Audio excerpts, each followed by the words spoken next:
Hello and good afternoon, everybody. My name's Steve Ashby. I'm a medieval archaeologist here at the University of York, and I'm very pleased to welcome you to the York Festival of Ideas. I specialise in portable material culture, artefacts, and technology, and for that reason, I'm going to be chairing this event. So I'm really pleased you can join us. Thanks for coming along, and it's my great pleasure to welcome you. So without any further ado, it's my great pleasure to introduce our speakers, Michael Lewis and Ian Richardson.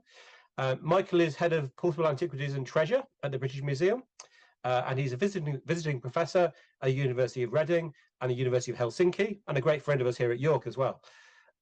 He's known for his research on medieval finds, particularly associated with religion and everyday life. Ian is senior treasure registrar at the British Museum. Him and his colleagues in the treasure team have facilitated the acquisition of thousands of archaeological finds by more than 250 museums across the country. And he's got a particular interest in post-medieval archaeology. I actually worked with both of these two a long time ago. It's probably nearly 20 years ago now. So it's a real great pleasure to introduce them and to find out about what they've been up to over the last few years. And what they're going to do, Ian and Michael are going to talk to us today about the treasures of our past, that have been discovered by detectorists, by mudlarks, and by fieldwalkers, among others. So over to you guys. Welcome. Thanks very much, Steve. Yeah, hi Steve. Thanks very much, and lovely to see you again. So as you mentioned, Ian and myself are going to talk a bit about our new book that's just come out, Beneath Our Feet, which has, we're very pleased to say, forwards by both Mackenzie Crook and Alice Roberts. So it's great to have those two on board to help promote what we've been doing. So what we're going to do today is briefly talk a little bit about portable antiquities and treasure. We're going to switch between us, and then we're going to highlight some discoveries from this book that's just come out, well, a couple of months ago now. Yeah, to start with, I'll talk about PAS. So next slide, please, Ian. Okay. There we go. I'm in charge, as you can tell. Yeah, Ian's in charge. The Portable Antiquities Scheme, it's a kind of a strange term, really, a strange word, but it's a project that was set up to record archaeological finds found by members of the public. It was designed really to complement changes in the Treasure Act, which Ian will talk about in a moment. But the main kind of challenge or opportunity it had really was to liaise with the metal detecting community and encourage them to record the finds that they discover on a voluntary basis. So some they have to report on a mandatory basis. Well, all of us have to report on a mandatory basis. And then some we record on a voluntary basis. And the Portable Antiquities Scheme has been a sort of tremendous success, really. Since it was established over 20 years ago, it's recorded over 1.8 million archaeological finds. Many of them, probably about 80%, I'd say, on a voluntary basis. So it's a tremendous effort for all the staff that were involved, which actually did include Steve back in the day when he was a finds liaison officer. So the way it kind of works really is that there's local archaeologists based in local museums or authorities or heritage institutions, things like that. And it's their job really to record these finds. So they encourage anyone who finds an object, an archaeological object. They don't have to be detectorists. You know, people might find them in the back garden or whilst they're walking or anything like that. If they find a find and they think it could be something that adds to archaeological knowledge, then we encourage them to come forward, contact their local finds liaison officer, which are mostly county-based, and then it's recorded onto our database. And in this image you see actually one of our volunteers who is a detectorist self-recorder recording his own finds onto the Portable Antiquities Scheme database. So that database you can see at finds.org.uk, and like I said, anyone can access that and see what's being discovered. And just a point of note, really, at the moment we're rebuilding the Portable Antiquities Scheme database, so it's going to be even better than it is, hopefully, in the future. So look out for that early next year. Anyway, I'll hand over to Ian briefly just to explain what treasure is, because that's the bit that gets people really excited, it seems. Maybe. So the important thing to note, as Michael said, is that the Portable Antiquities Scheme complements the Treasure Act. And the Treasure Act is a piece of legislation in England and Wales and Northern Ireland that exists to safeguard the most important finds that are being made by members of the public, ownerless objects that don't belong to anyone. The Act dates from 1996, so it's been in effect just over 25 years, and it's the point of it is it designates a select range of artifacts as belonging not to the landowner where they're discovered or to the finder, the person who found them, but to the state. And the reason for that is that by designating these objects as state or crown property, that means that museums are eligible to acquire them and they can end up in public collections. The overall point of the Treasure Act is to ensure that these important finds can be safeguarded and go into public collections for people to study and enjoy in perpetuity. It covers, like I said, a select range of materials.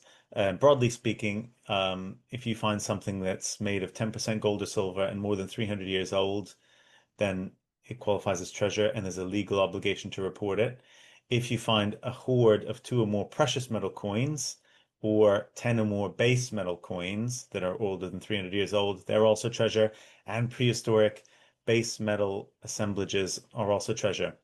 And we'll come on to this in a little bit, but there was an extension to the definition of treasure 2 years ago, which allowed for metallic objects of any nature that are more than 200 years old and which provide an exceptional insight into an aspect of national or regional history, culture, or archaeology to be designated treasure as well.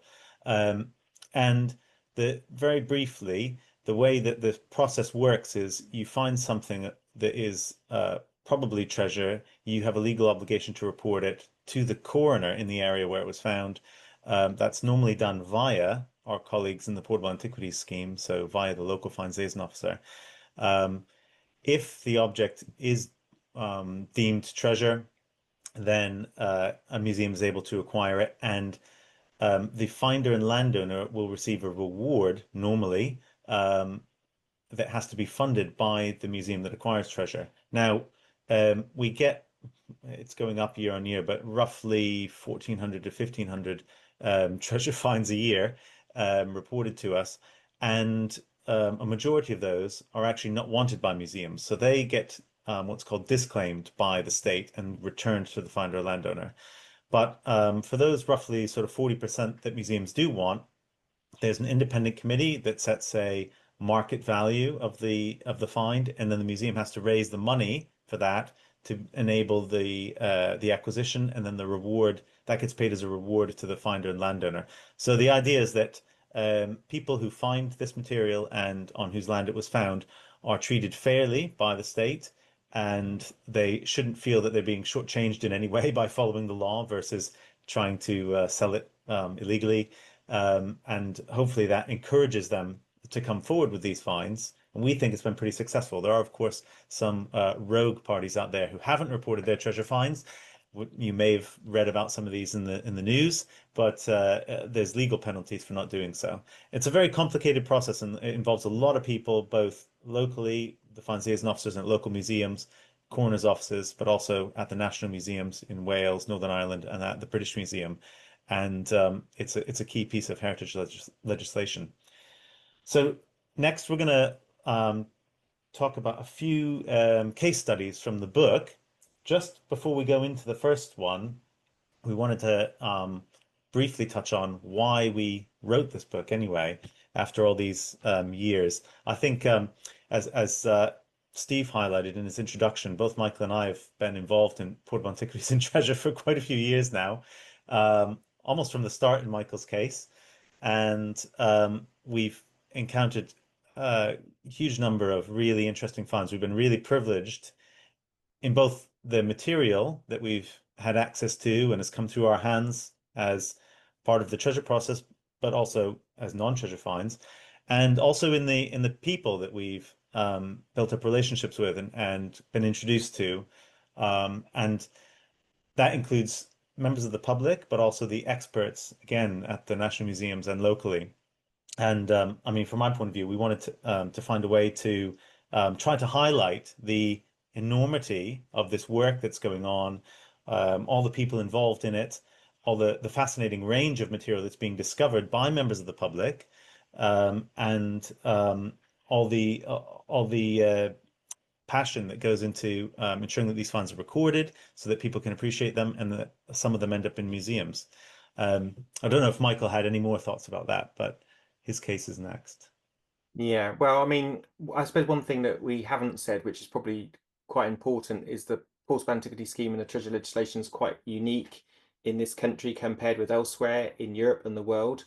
And one of the reasons for that really is because the objects, essentially most of the objects, are not owned by the state apart from treasure finds. They're owned by landowners, and that is very, very different to what happens elsewhere. So in most countries, the state claims all archaeological finds. Now, what we think of that as archaeologists, whether we think that's right or wrong, doesn't sort of matter, I guess.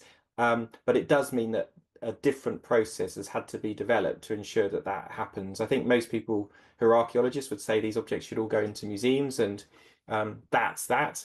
But as Ian says, some of the aspects of the payment of reward and such like, which is very generous in this country compared with other countries, where they might give you a gift voucher or a nominal reward or something like that.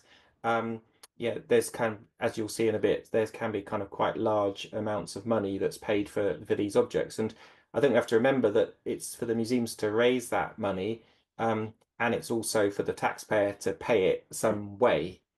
So they're not it's not a free pot, if you like, that is there available to dip into. So there's a monetary aspect, no doubt, to the work we do.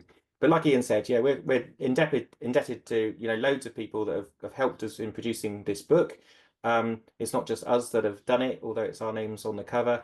For every one of the stories that we talk about, we've tried to connect with the people that were there at the time who dealt with these objects. That includes the finders, if possible, and also the experts that first studied them as well. So moving to the kind of first find, which I guess is one of those ones that's really close to my heart, because like Steve, I was a finds liaison officer. I was in another part of the country, in Kent, on the fringes, if you like, connected to the continent, and this object was reported to me when I was the finds liaison officer. It's known as the Ringlemere Cup. It's now found a home in the British Museum collection, which is obviously great news. And if any of you went to the Stonehenge exhibition, you may have seen it on display there, next to its cousin from Cornwall, the Ringlemere Cup. Now, it was discovered in 2001 by this guy on the left, Keith Bradshaw, who I didn't know actually when he made this discovery, and I think that's the case with some of the finders that we as finds liaison officers come into contact. Some of them very well and you get used to. Others just kind of come out of the blue. And of course, he'd made this discovery. When he found it initially, he wasn't really clear what he'd discovered. He as is the case with many detectorists, they kind of brush the dirt off it, and their expectations are quite different sometimes to what the object turns out to be. I think he told me that he thought it might be a kind of Victorian sort of light fitting or something like that when he first discovered it. But when he got it home, and he got his archaeological books out, and he saw the Ringlemere Cup, the Ringlemere Bronze Age Cup, then he was pretty clear that he'd found another Bronze Age Cup. And in fact, this is only the second Bronze Age Cup that's made of gold that was found in this country, although there is a recent find, isn't there, Ian, that's popped up that might be a fragment of a cup, not quite as fantastic as this. So as was his legal duty, he reported the find, and I went along and collected it. And that was a bit of a scary journey for me, taking this object back to the British Museum, knowing that it was so important. But I think one thing that kind of stands out about this object and its story for me is the fact that it's got this massive dent. Some people say it's likened to a kind of baked bean can. But that dent, the archaeologists who excavated the site after the discovery, including Keith Parfitt from Kent, he thought that dent was caused by a particular plough implement, and he was able to find the culprit in the farmer's farmyard that he thinks was responsible for the partial destruction of the Ringlemere Cup. Now, I think what's important to say here is that if Keith had sort of not found this object and the farmland which was potato fields, had been continued to be ploughed, then the chances of this discovery coming to light would be very slight. So you could argue, and I think we as archaeologists do acknowledge, that metal detecting has an important part to play in recovering objects from ploughland where these objects are at risk. So it wasn't in the it wasn't in an undisturbed context. This was in the plough soil itself. So it was yeah, a lucky discovery, you could say, for Keith. As I kind of inferred, it led to an archaeological excavation, which contextualized the site better. We looked at kind of aerial photography and such like to try and get a sense of what was going on there. And it kind of revealed, I suppose, a hitherto unknown prehistoric landscape. So again, you know, one guy going out there metal detecting, hoping to find something, not only finds an object, but he kind of finds an archaeological landscape that we hadn't really had the opportunity to discover. And there's a picture of the excavations. Not the sunniest day, it looks like, but you can see the kind of the massive henge type monument that was discovered.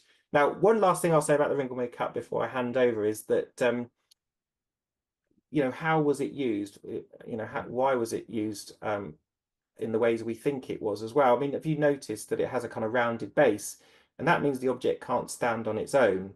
It has to be, well, either you make a hole, I suppose, and you can put it in the ground, or it's an object that you, once it's filled with some contents, which obviously we don't know what that would have been, would have perhaps been passed around. So for me, it seems like it could be a communion type vessel if you want to put it into a modern sort of context, although this object was made over 2,000 years before Christ. So, you know, well before communions was ever thought about.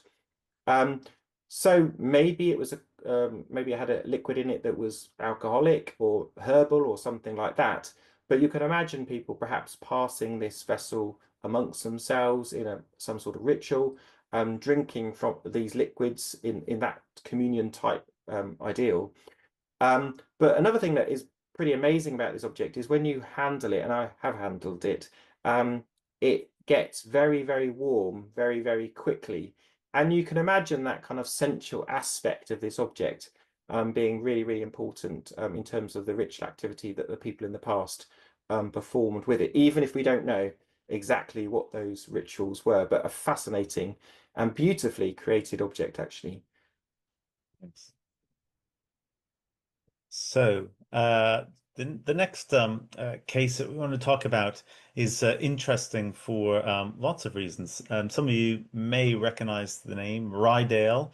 It's an area just north of York, about 20 kilometers north, I understand. So this assemblage of material was discovered by detectorists much more recently, in 2020, during the first wave of the COVID pandemic, actually, just at the point when people were able to go back outside again and meet other people, but you know, with some space between them. And it may not surprise you that metal detectorists, who are very passionate about their hobby, were keen to get started again as soon as they were allowed to, and lobbied hard for permission to meet up again and do their searching. And you know, it's a good form of exercise to get outside. So two detecting buddies, James Sparks and Mark Didlick, were searching in a field near Ampleforth in May 2020. And as I understand, it was towards the end of the day, and they were just about getting ready to pack it in, as a lot of these stories seem to go. And James found the object on the left, which he took out of the ground, and then he and Mark were having a cup of tea before going home, and he pulled it out of his pocket and said, "Oh, yeah, I found this little horsey thing. I think it's kind of interesting." And they sort of brushed it off and thought, "Wow, actually, yeah, that looks like it could be fairly old."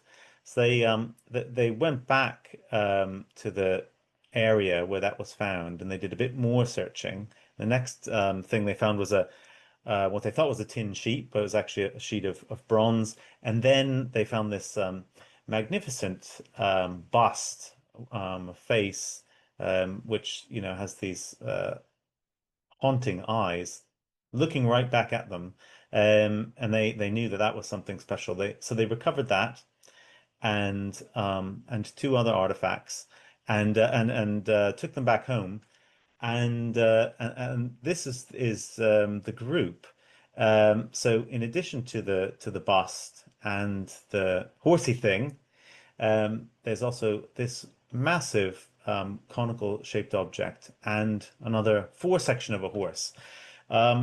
So they sent images to a friend of theirs, and he spoke to his father, who's an archaeologist, and said, "Yeah, that actually looks quite old and probably Roman in date. You should really take those in and get them reported." And so they did. They contacted their finds liaison officer and arranged to have the material brought into her straight away.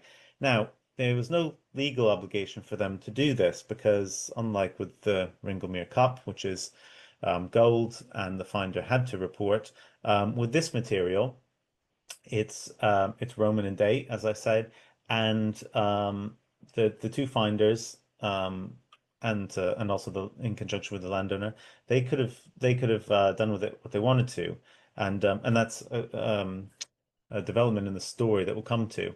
Now, when they took this material into the finds liaison officer, she herself recognized it as Roman too, and got to work with someone who works quite closely with us in the PAS and based at King's College London, John Pearce, a professor of Roman archaeology, and they identified the objects as a horse and rider figurine. So the man on the horse is actually a representation of the god Mars, probably, and he would have had a spear coming out of his right hand, which has now been lost. And the bust is likely, based on resemblance to others that are known, of the Emperor Marcus Aurelius, who reigned until 180 AD. The conical object is a plumb bob, which is used in surveying or in measuring straight lines for architecture, but it's a massive one and much bigger than any others that we have recorded through the Portable Antiquities Scheme. And the other object, which has some iron corrosion at the back, and is probably would have had an iron object projecting from it, is probably a key, actually. And it's a really mysterious collection of objects. The small sheet of what they thought was tin, but is actually copper alloy, is actually goes on the back of the bust, and it gives an idea of the likely function of the object, which is that it probably was designed to fit on top of a staff or a pole or something, so that it could be held up high. But John consulted with other colleagues as well and tried to understand better the function of this material and why it was all buried together in a place like Rydale. There are about 25, 26 of these horse and rider figurines that are recorded through the Portable Antiquities Scheme, so they're not entirely rare, but this is the furthest north that one has been found. And it seems likely, there's several theories actually, but there's not any definitive one. It seems likely that there's something to do with a ritual purpose or a ritual activity that they were put in the ground there. The plumb bob might give a clue. It might have been to do with the ritualized surveying of a boundary of a Roman town, which is something that we know that the Romans were involved in. Or it may have been something to do with some other ceremony, which is why you've got the bust, which would have been on a scepter or a staff. It's still a bit of a mystery. It's even possible that these objects were destined for the scrap heap and were going to be melted down and turned into other bronze objects, and that this was just put in the ground and no one came back for it. The The immediate future of the objects, though, was somewhat in question because the finders were initially quite keen on arranging for them to go to the York Museum, York Museums Trust, so the Yorkshire Museum. And it looked like that was going to be a possibility. But like I mentioned, there was no legal obligation for them to either report this material or to agree any sort of settlement with the museum. They and the landowner were able to do with it what they wanted. And the landowner was received some advice and was keen to explore other options. So in the end, the material got taken to an auctioneer in the north, Hanson's auctioneers, and they put the hoard up for sale, and it sold for a remarkable amount of money, almost £200,000. And so Yorkshire Museum was quite disappointed initially, but thankfully a private benefactor stepped forward and with some other assistance bought the objects from the person who'd secured them at the auction and then gave them to Yorkshire Museum. So from our point of view, all ended quite well because they are now in the collection of York Museums Trust.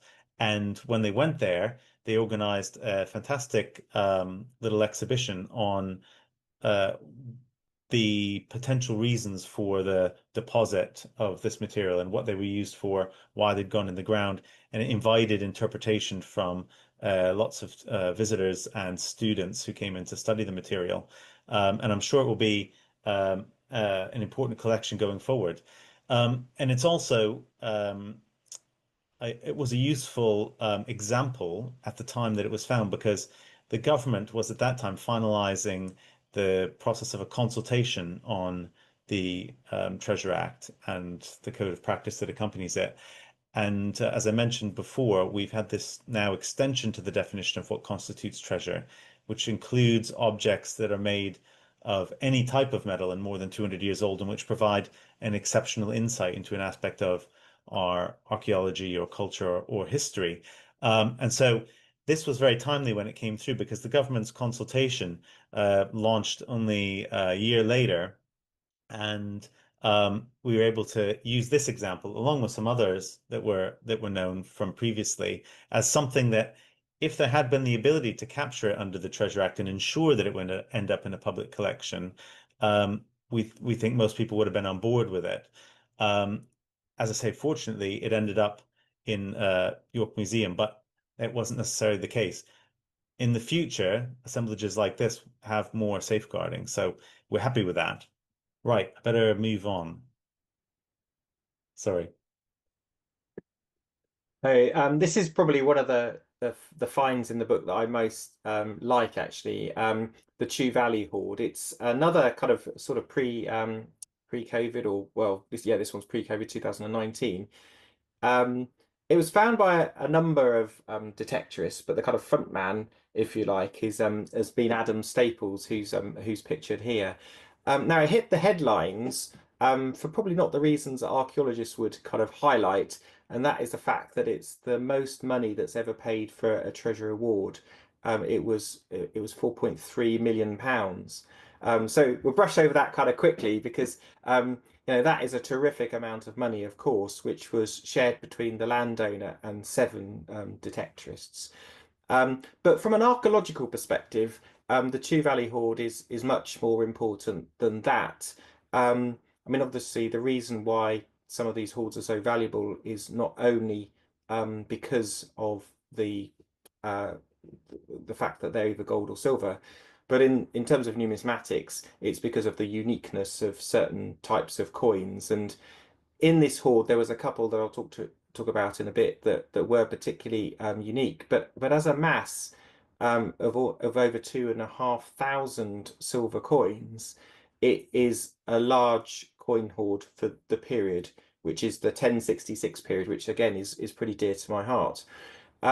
So the coins in this hoard are almost roughly divided equally, I should say, divided between issues of Harold II, known perhaps I think a bit incorrectly as the last Anglo-Saxon king of England, and his almost next successor, and we can go back into that in the questions maybe, William the First.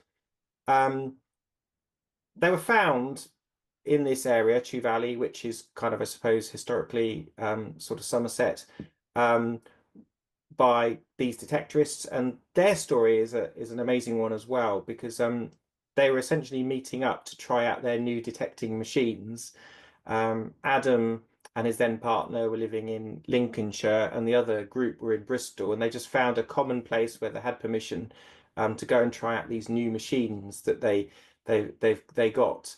So it wasn't really designed actually to find anything special particularly, but just to get together to understand how these machines work. And the story sort of goes that they went to one field and they didn't really find much, and then they went to another, and one of them started to get these signals, and before they knew it, they were getting signals all over the place, and they were digging up these very small, well preserved actually, late Anglo-Saxon and early Norman coins.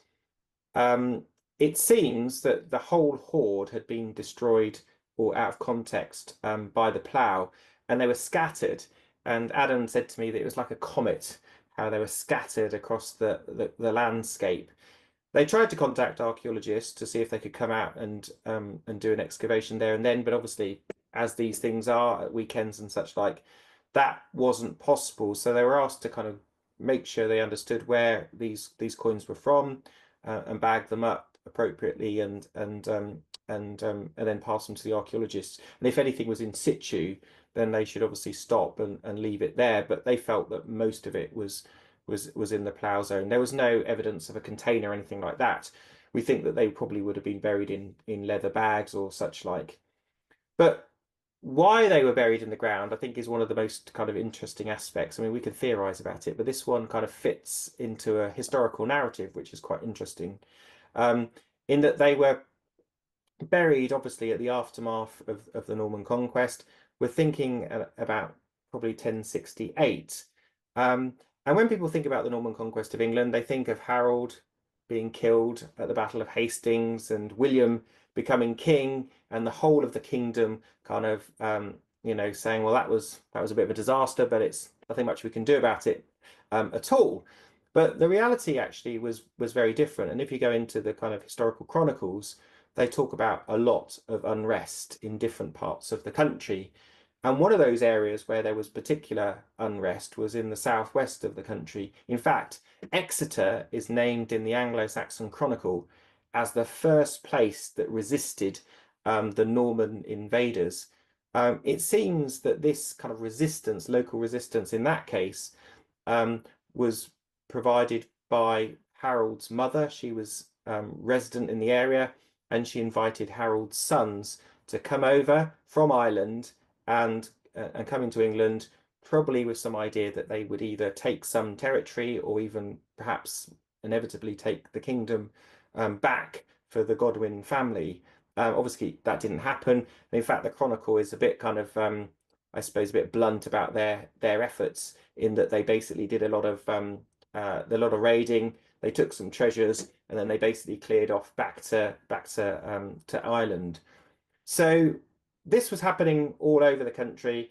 As I mentioned, the kind of historical texts talk about lots of rebellion, particularly in East Anglia and then in the north of the country as well. And it seems that the Anglo-Saxons, the aristocracy that survived, were 1 minute kind of, cozying up, if you let a bit, to William, and the next minute kind of open rebellion against him. And it wasn't really until the 1070s that William becomes completely frustrated with the English and tries a completely different policy. So it seems that the Chew Valley hoard was buried within this context of upheaval. Obviously, we don't know who buried it. The value of it is probably equal to a fairly significant holding for someone. So it's not a massive amount of money in the day, but not insignificant either. It's not that anyone could have owned all of these coins. Obviously buried in the ground for safekeeping, and then for whatever reason, someone never came back for it. And a lot of these stories, I suppose, that we hear about in terms of hoards are those sorts of stories. Either people are, in the case of the Rydale hoard, burying it for kind of a ritual purpose, or in the case of these coin hoards, often burying them in the hope that they would come back for them at a later date. and then something happens to them, or as in the case of Samuel Pepys, recorded in his diary much later on, that they completely forget where they've buried their treasure, when they've put it away in the ground for safekeeping. As I say, an amazing story. Thankfully, the hoard was acquired by South West Heritage Trust for Somerset Museums. It's going to go on display there. Ian and myself were involved with Wendy Scott, who's the curator of the material at the British Museum, in a small display at the British Museum where we presented the hoard for the first time, if you like. And yes, it will be going home back to the Southwest, like in fact many of these objects do. You know, most of the perception out there is perhaps that some of these objects end up in the national museums, but in fact, especially when it comes to England, most of these objects end up in local museums so they can be enjoyed and seen by local people. Anyway, over to you, Ian. Yes, well, it's fitting talking about hoards and hoarding because this hoard, which is much more modern, illustrates those points that Michael was making on the reasons why someone might deposit something. So this was a discovery from mid-2007 that was made not by metal detectorists, but by some people digging a fish pond in their garden. So anyone who's familiar with Peppa Pig will recognize that as one of her stories where she and George and Grandpa Pig are digging a fish pond and find some treasures that they take to the museum. Well, this happened in real life. These people discovered this jar full of 80 gold American double eagle coins, which dated between the 1850s and 1913. And these are massive coins that are about 4 times as big as a sovereign. So they contain a lot of gold, and they minted millions of them at the time. So they're not really worth anything as collectible items, but their bullion value is huge and going up recently. They realized, though, that because they weren't the owners of this material, that they had to tell someone. So they notified the Museum of London, who are the ones who host the Fines Liaison Officer for London. And the FLO came and took the coins into the museum and had them catalogued and documented. But the reason they were there was a mystery. Because, as I say, the coins dated to 1913. The building in Hackney in North London was something that was built in the 1950s, and no one had lived there for very long.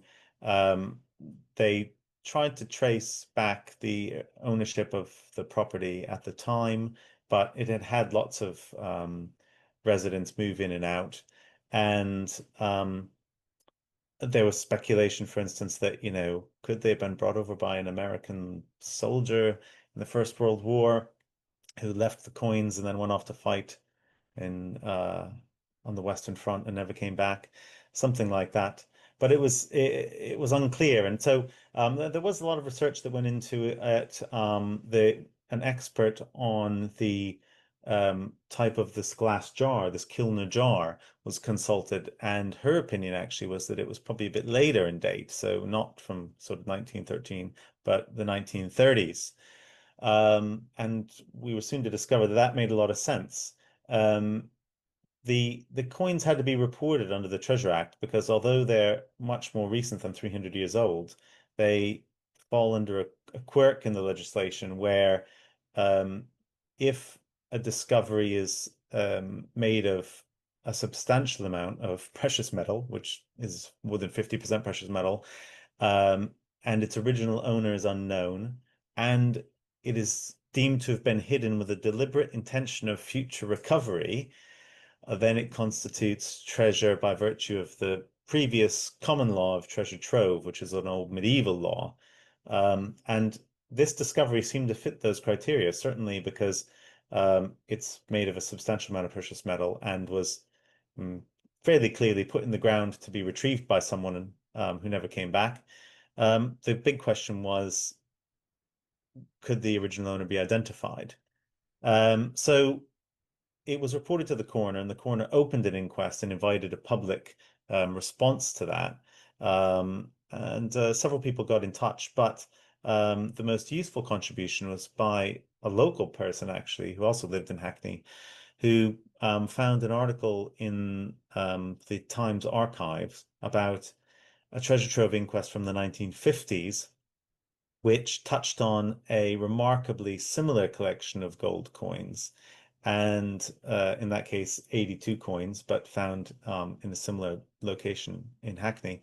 And in that case, the coins were claimed by a local person. The coroner was convinced that they were the owner.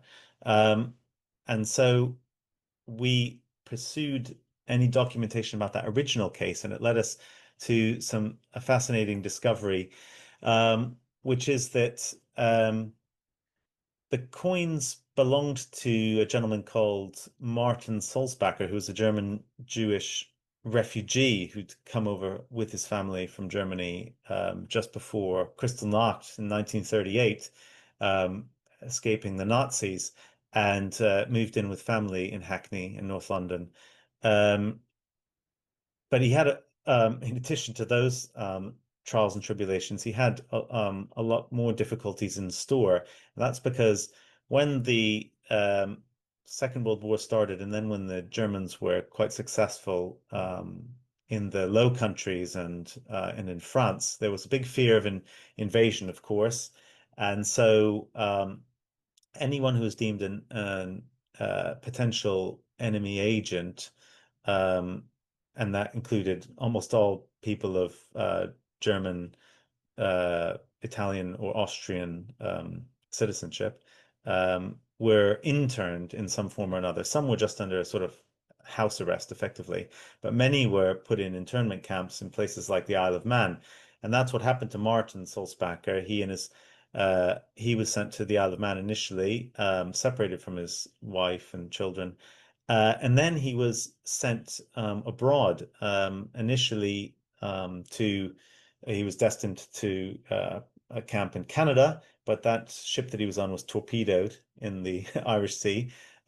He was one of the lucky people to survive, but they promptly put him on another boat, the Arandora Star, and sent him to Australia, where he spent the next 2 years in a camp in the outback.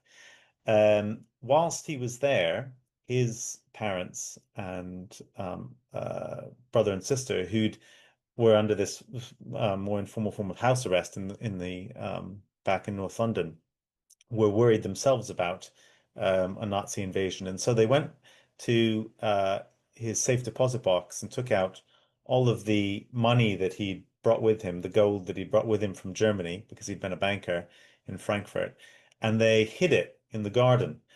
And so they buried it, and a couple of people knew about this, but unfortunately for them, in October in 1940, the house was subject to a direct hit during the Blitz, and they all perished, and the site was covered in rubble.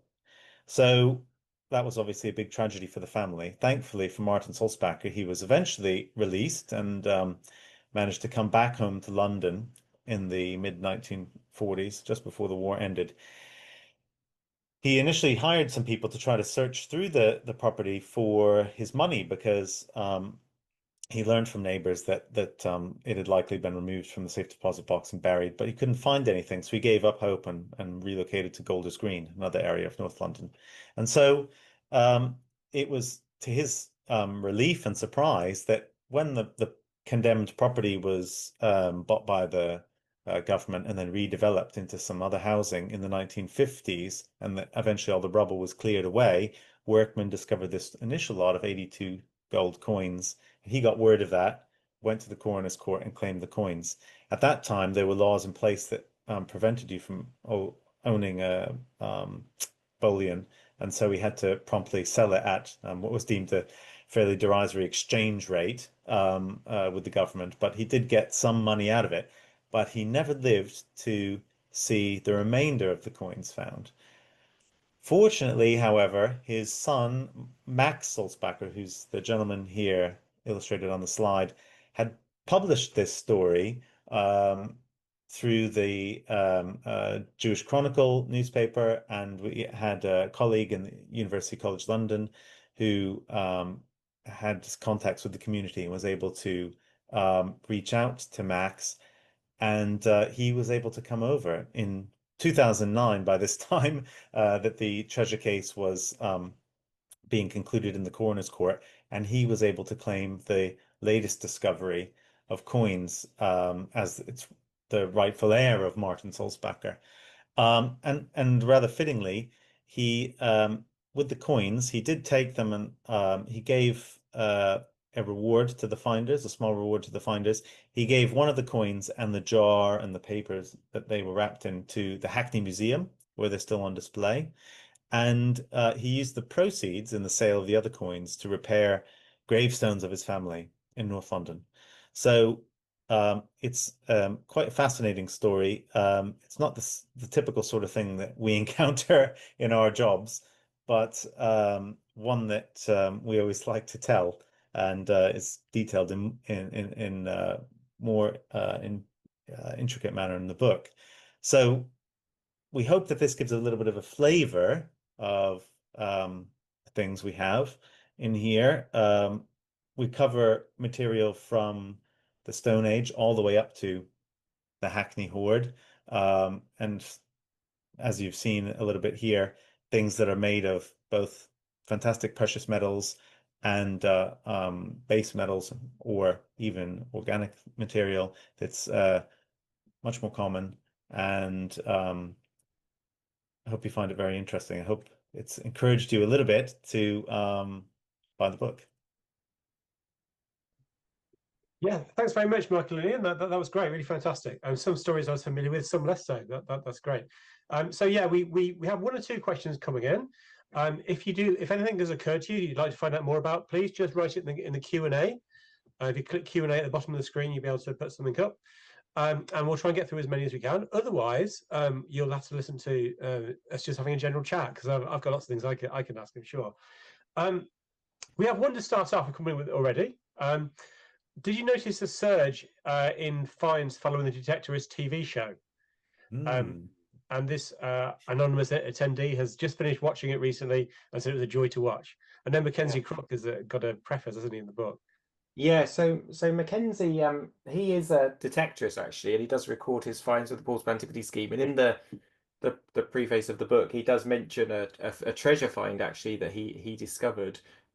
So he talks about his fascination with detecting, and obviously that's, I guess the reason why he he started that television series, which I've enjoyed watching. And I think we all have, haven't we? And watched this series. And taking part in your case. Oh yeah, yeah. Well, you won't spot me, but there was a Christmas special that they did at the British Museum, and I was one of the extras in the background. Yeah, I find it even hard to spot myself. But some of our colleagues had more prestigious roles in that series. But yeah, so he's a kind of, I suppose, a friend to PS, which is great, and hence why I'm sure he was pleased to do the forward for the book. In terms of the question, I mean, there's definitely an interest in metal detecting that's increased over the last 10, 15, 20 years. We've noticed a massive rise in people taking up detecting. I wouldn't like to say it's completely all to do with the detectorists. I know people like to look at one point in time and say, oh yeah, that's what's encouraged people out. I think maybe there are some people that see themselves as Lance, and go out there and try out metal detecting. I actually think there was a big tick in the COVID period as well, where people are looking to try new hobbies. But one thing I suppose is really tricky to kind of to gauge, I guess, with detecting, or people doing detecting full stop, is how much are people into it. So it's one thing, isn't it, going out there buying a metal detector and going out there one or two times. But from the people I speak to, although we do have some stories of people finding things the first time they went out and all that sort of stuff, but generally speaking, the people who are most productive are those that have done it for many, many years, really.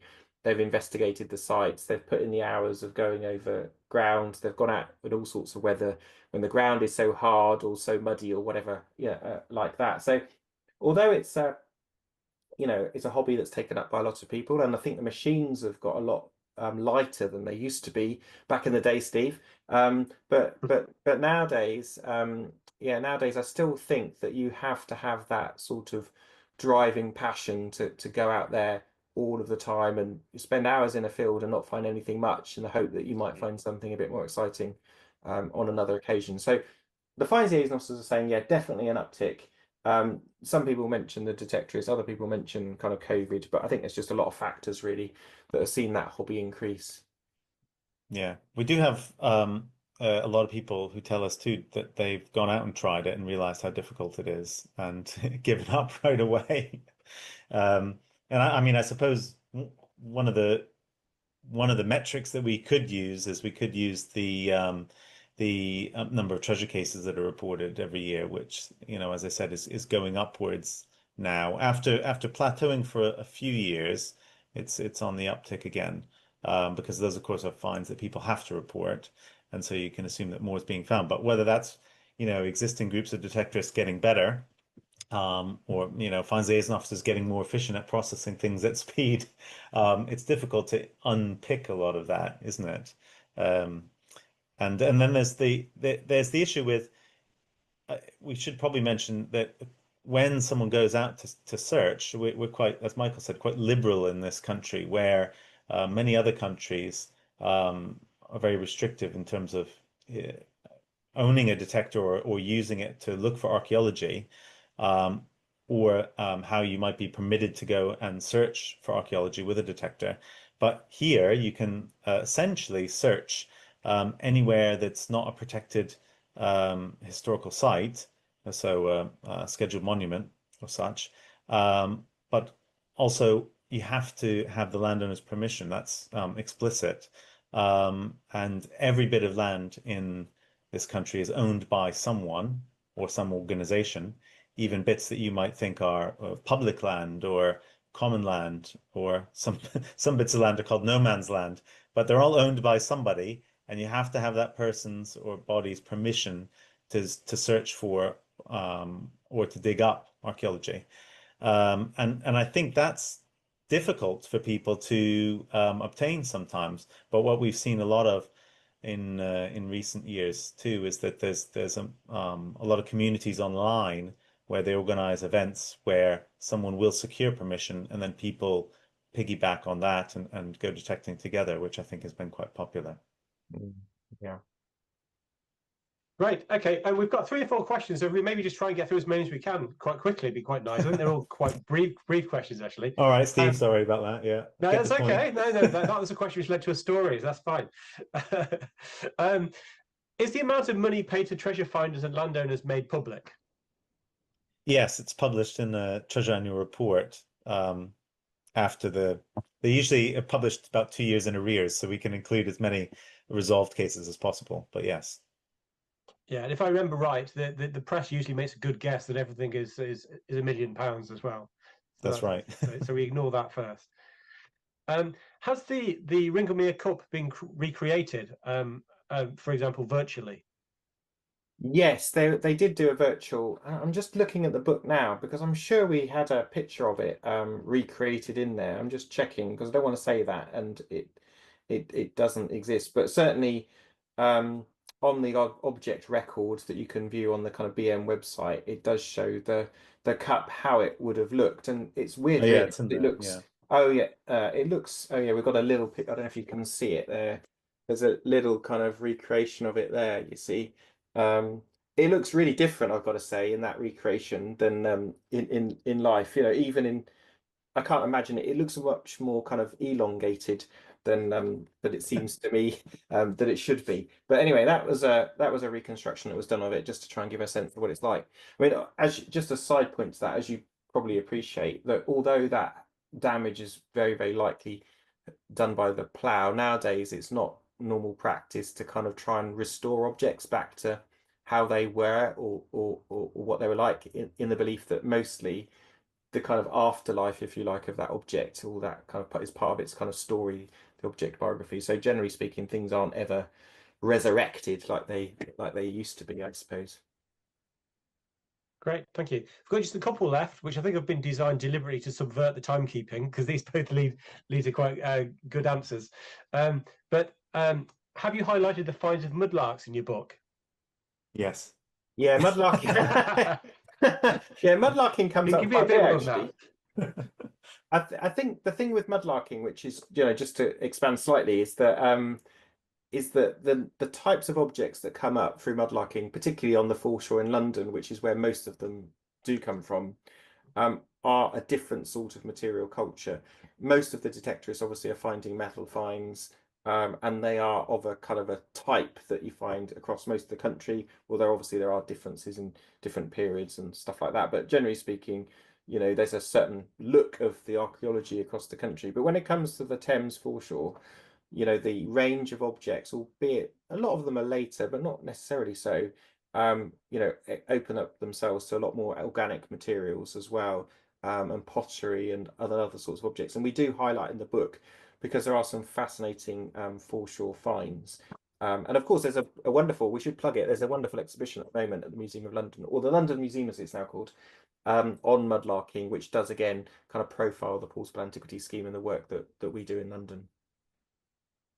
Great. So I think just to finish off, and this could lead to a kind of a whole presentation in itself, I think. So we'll try and keep it brief. How often do detectorists lead to large and revealing archaeological investigations? Yeah. Well, I reckon it's not as much as it could be. So I think the reality is that if there's a single find that's found, or a hoard that's found in some sort of archaeological context, then there's almost going to be an archaeological response. We want that to happen, in fact, and we've done a lot to promote that in recent years. And thankfully, with the National Council for Metal Detecting, they provide money to support those in situ excavations. So that's the kind of norm. Sometimes there will be excavations that kind of come off of the back of that. So one that I can think of off the top of my head is the excavations at Rendlesham that are exploring the Anglo-Saxon palace site associated with Sutton Hoo. I mean, those excavations only really happened because of the basis of metal detecting finds being reported and revealing high level material culture. So sometimes that happens, and there are, of course, some university projects that I can think of where, again, a number of finds have come up and it starts to look like an interesting place. I mean, as you know, Steve, better than us, most archaeology in this country is a response to development rather than other sorts of activity. So I would say there's a lot more potential if the money was available and the resources were available to explore some of the sites that are potentially being shown by metal detected finds. And just to add very briefly on the back of that, there's quite a number of research projects that are taking place in different parts of the country. There's one that I've just been involved with through Newcastle University that's looking at elite centres, and that uses Portable Antiquities Scheme data alongside other archaeological data, and that certainly helps understand some of those sites where they've then led to, I'd say, limited but archaeological investigation or survey as well. So there's a lot of potential out there if people want to do it or have the ability to do it. And in fact, it would be great for more of that to happen, actually, because I actually think that would be a way to involve a lot more of the public in archaeology, like they did at Rendlesham, for example. That was a community archaeological project. So it was based on metal detected finds, linked with universities and other heritage organisations, but there was an ability for local people to get involved with exploring local landscapes within an archaeological remit. Right. I mean, I think it's worth saying as well that the ability to use metal detected data in this way through the Portable Antiquities Scheme and through Treasure has been really revolutionary to the way we understand the archaeology of this country generally, without needing necessarily to dig in a lot of cases. That is a brand new data set which has really kind of transformed our understanding of the landscape enormously, as well as doing other things like really one of the big contributions that PAS has made, I think, is in helping to train a new generation of find specialists and archaeologists, myself included. I'm not the new generation anymore, but I was one generation, and it informs my teaching as well. And I think that's common quite across the country. It's a really big contribution that's made. In addition to that impact that it's had on on our research that we know about a lot more sites, we know about the way that landscape's used, we know a lot more about the economy because of PAS and treasure. So it's a really important finding. Okay, I think I'll leave you there. Ian and Michael, thanks very much for really fascinating talk, and thanks again for answering all those really great questions. If you want to purchase a copy of Ian and Michael's book, Beneath Our Feet, that's going to be available from our partner bookseller, Fox Lane Books, FOXLANE books.co.uk. The link is in the chat at the side if you want to look that up. But otherwise, just remains to say thanks very much to our audience again for attending it, and thanks to Ian and Michael for coming along. I hope it's been enjoyable to everybody, and I hope we'll see you at future events in the festival this year and in future.